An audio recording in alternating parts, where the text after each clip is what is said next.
Kaylin's fingers twitched as she adjusted the sterile white gloves on her hands for what felt like the 100th time. Her supervisor, Zarek, stood beside her, his eyes fixed on some point beyond her shoulder. The fluorescent lights above them cast an unforgiving glare, making every imperfection in their hospital scrub seem amplified. As a member of the infection control team, Kaylin's role was to ensure that every patient who passed through these doors left as clean and germ-free as possible.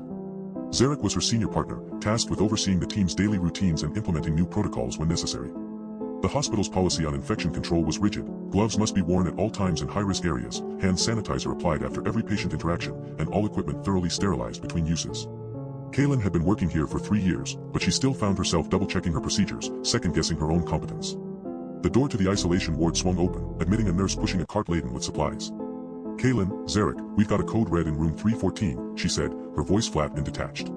The word sent a shiver down Kaylin's spine. A code red indicated a patient had shown symptoms of a highly contagious disease. As the nurse led them into the ward, Kaylin caught Zarek's eye. He gave her a curt nod, his expression unreadable behind his mask. She followed him to room 314, trying to focus on the task at hand, but her mind wandered to the hospital's increasingly strict protocols.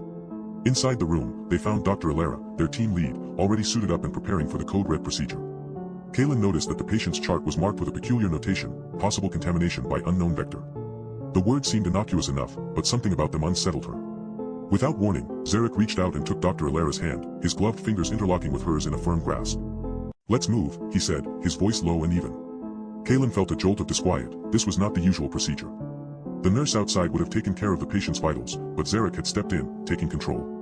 As they worked through the code red protocol, Kaylin couldn't shake off the feeling that something had shifted, subtly, almost imperceptibly, within the hospital's strict framework. It was a tiny crack, barely noticeable, yet it seemed to be spreading, like ripples on a pond.